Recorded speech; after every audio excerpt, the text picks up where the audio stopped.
ఒక్క అణుబాంబు పడితేనే అక్కడ ఏ స్థాయిలో విధ్వంసం జరుగుతుందో ఊహకు అందదు. అలాంటిది వందల అణుబాంబులు ఒక దేశంపై పడితే ఎలా ఉంటుందో ఒకసారి ఊహించుకోండి.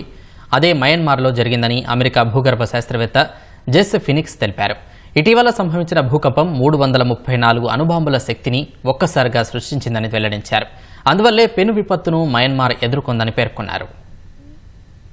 మయన్మార్ ప్రజలకు తీవ్ర విషాదానికి కారణమైన భూకంపం 334 అణుబాంబులతో సమానమైన శక్తిని విడుదల చేసిందని అమెరికాకు చెందిన భూగర్భ శాస్త్రవేత్త జెస్ ఫీనిక్స్ పేర్కొన్నారు. అంత శక్తి విడుదలవ్వడం వల్లే విధ్వంసం జరిగిందన్నారు. ఇండియన్ టెక్టానిక్ ఫలకాలు యురేషియన్ ప్లేట్స్ ను వరుసగా ఢీకొంటుండడం వల్ల నెలల తరబడి భూప్రకంపనలు వచ్చే అవకాశం ఉందని జెస్ ఫీనిక్స్ తెలిపారు. భవిష్యత్తులో మరిన్ని భూప్రకంపనలు వచ్చే ప్రమాదం ఉందని ఆమె హెచ్చరించారు. కమ్యూనికేషన్ అంతరాయం, మయన్మార్లో కొనసాగుతున్న అంతర్యుద్ధం కారణంగా పూర్తి స్థాయి విశ్లేషణకు, అక్కడి పరిస్థితులను బాహ్య ప్రపంచం గుర్తించడానికి అవకాశం లేకుండా పోయిందన్నారు.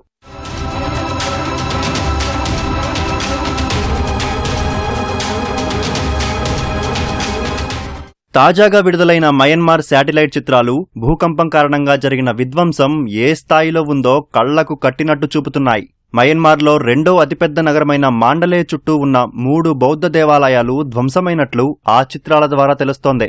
నివాస గృహాల సముదాయంగా ఉన్న మాండలేలోని ఓ ప్రాంతం నిమిషాల వ్యవధిలోనే అన్ని ఇళ్లు నేలమట్టమై చదునైన ప్రాంతంగా మారిన దృశ్యాలు భూకంప తీవ్రతకు అద్దం పడుతున్నాయి. మయన్మార్లో ఈ విపత్తు కారణంగా 30 లక్షల మంది నిరాశ్రయులైనట్లు ఐక్యరాజ్యసమితి అంచనా వేసింది.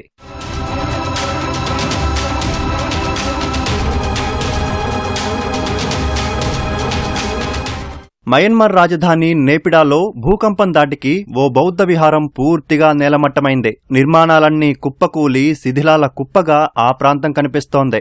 స్థానికంగా ఉన్న అంతర్జాతీయ విమానాశ్రయంలో కంట్రోల్ టవర్ ధ్వంసమవడంతో వాణిజ్య విమానాల రాకపోకలను రద్దు చేశారు.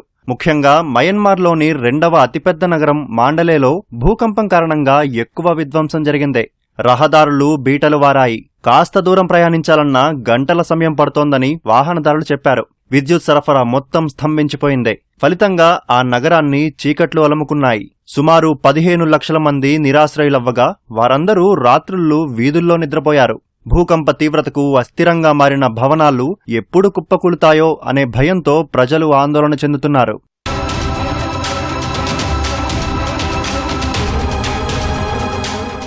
మయన్మార్లో శుక్రవారం సంభవించిన భారీ భూకంపంలో ఇప్పటి వరకు 1600 మందికి పైగా మృతి చెందగా సుమారు 3500 మంది గాయపడ్డారని మయన్మార్ సైనిక ప్రభుత్వం ప్రకటించింది. 139 మంది గల్లంతైనట్లు వెల్లడించింది.